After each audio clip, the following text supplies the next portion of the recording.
For most of human history, God was speaking, from mountaintops, from burning bushes, through prophets and sacred books.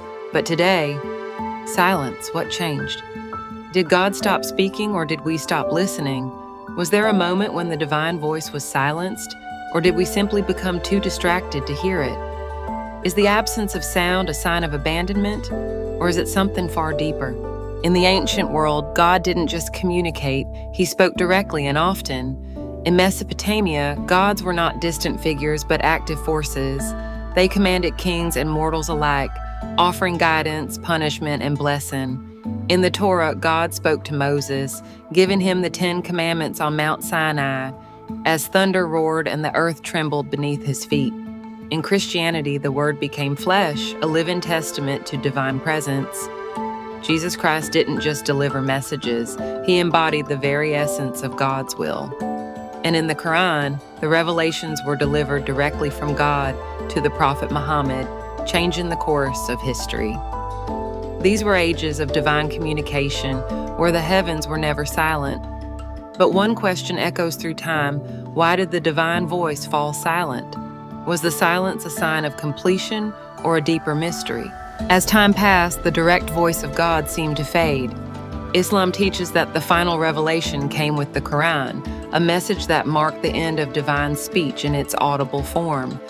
Christianity sees the Word embodied in Christ, but once Jesus ascended, the direct voice of God was no longer heard in the same way. In Judaism, after the destruction of the Second Temple in 70 AD, the voice of God was believed to be silent, with only sacred texts remaining as a record of the divine. This silence wasn't necessarily a punishment, but perhaps a test, one that required a deeper faith, a belief not in the sound of God's voice, but in the presence of God itself. Even in His absence, faith had to evolve from hearing to trusting.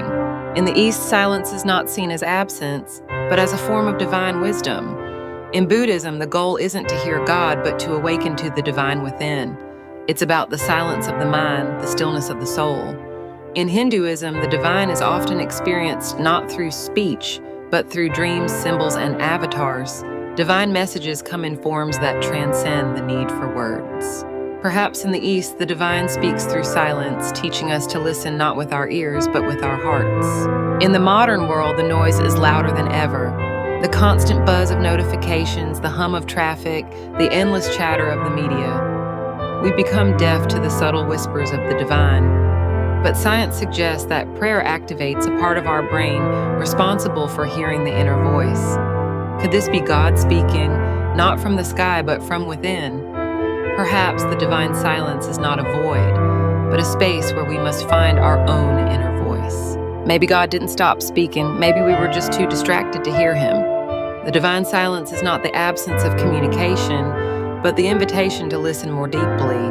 We may never hear the voice of God the way we expect, but perhaps we're meant to listen in new ways that require patience, reflection, and trust.